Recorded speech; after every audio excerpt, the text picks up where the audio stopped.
I took a risky trip. I took a car that once it starts once in the morning, will never start again that day, on a 30-mile road trip from here to the shop that rebuilt the engine. It was quite an adventure. The funniest part was the thing died on me at the first light, and luckily some dude in a truck pulled by, asked me if I needed a tow, and I talked him into pull starting me. So we got it started again, went out on the freeway, cruised the thing down the freeway, luckily enough made it into the shop where I got a chance to talk to these guys. But I'm getting ahead of myself. Let's look back to see how we got to this point. This car, a 1987 Mazda RX7, runs, kind of. It will start when it's cold, which theoretically is when the car has the highest level of compression. This engine was recently rebuilt. Now, understand that when you rebuild a rotary, you don't get the luxury of brand new parts everywhere, which means that it's rebuilt, but it takes a little time for the engine to seat. Okay, this car has now the equivalent of 500 miles on it.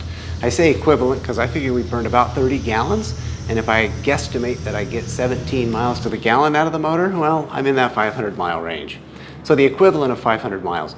I would expect the car to be a little more reliable, a little more stable than it is at this point. And so I'm going to do some tests on it to see if I can figure out what's going on. As mentioned, it will start when it's cold. After it's warmed up, it won't. I'm guessing that the compression is just enough to start it when it's cold and still not enough to do it when it's warm. Then the question, if that's the case, remains, will that continue to get better as the engine runs, or is the rebuild just not that good of a rebuild?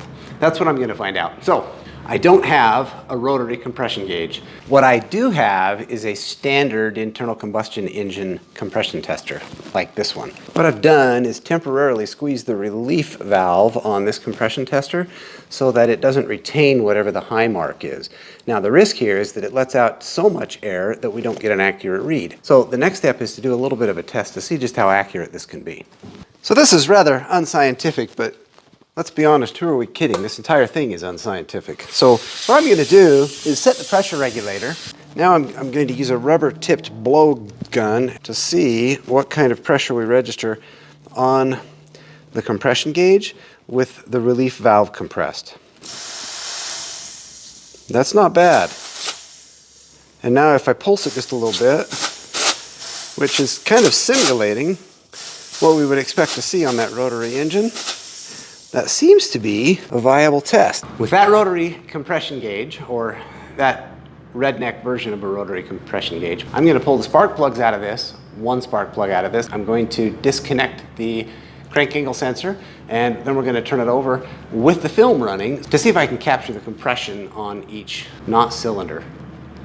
If I can capture the compression on each chamber, I guess that's what they call it, on each chamber. So 3 chambers per rotation of the rotor. So if we film that, we should see a repetitive pattern here, and every third indication would be the same chamber and over again. So let's see what we can get there. I have the Redneck-O-Matic compression tester in the trailing hole of housing number 1. It is snug tight with a rubber O-ring, which should be sufficient. You notice that when I hold the air compressor nozzle up against the thing, it's enough to read a fairly accurate reading. And what I'm going to do now is go turn the key and crank the engine with the crank angle sensor disconnected. So I don't expect the thing to fire, certainly shouldn't start. All I want to do is crank it for a minute and get a reading.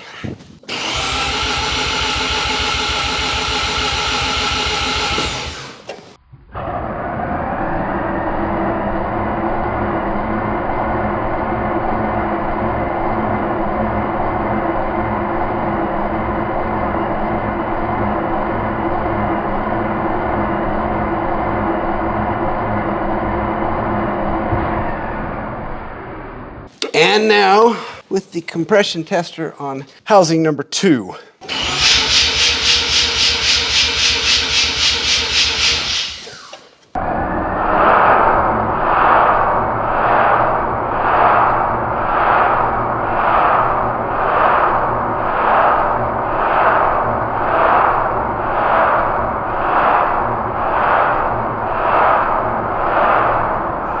Now, because nothing can ever be simple, we have to take those readings and put them into a normalizer. Now there are a bunch of these calculators online.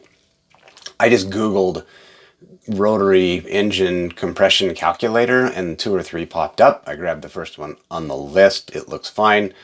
I'm going to, rather than put in each one, I'm curious to know what my compression is on several different readings. I think my worst chamber read about 60 and the highest one read maybe 80. So I'm curious to see up here at 4,500 feet, assuming a cranking RPM of 250, which by the way is an assumption, I don't know. What it says is that 60 translates into that 73 range, which is not awesome, but on the high end, we're actually doing quite well.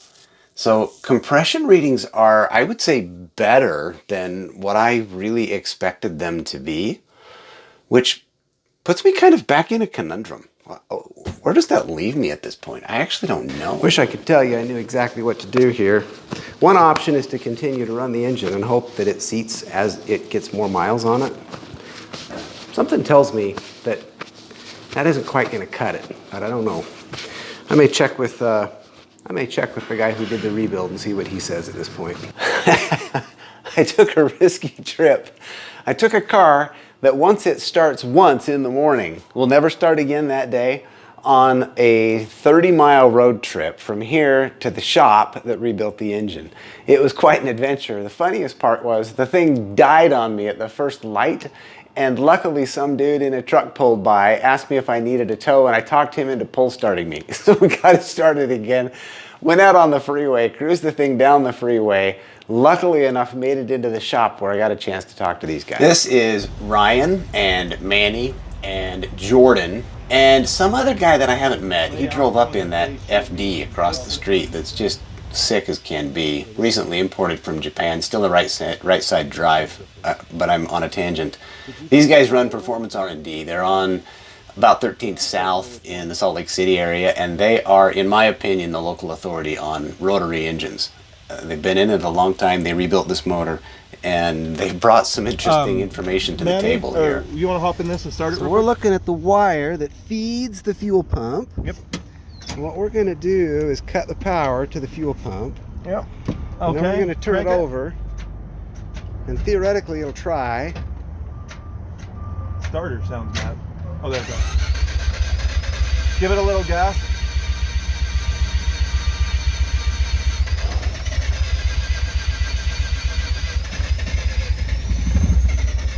Oh. When it starts going, then give it some gas and let it rev up. A bit of magic. How about that?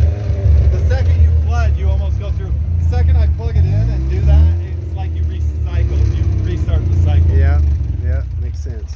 I learned a lot. Look, I never in a million years would have believed you if you would have told me that turning off the fuel pump would make the thing start.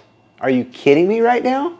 So here's what we did. After that little experiment where Ryan showed me that turning off the fuel pump so the engine could clear out and then turning it on as it goes to start, we wired a switch onto the wire that feeds the fuel pump up here at the front of the car. Now this is nothing short of a disaster in here, but let me show you. If you look, this is the little rest pedal here. If I pull the carpet up just a little bit, you can see this set of wires that runs down in here. But at this point, what I have is just a wire coming out of that area and a simple little, 50-cent generic switch from wherever, whatever you got.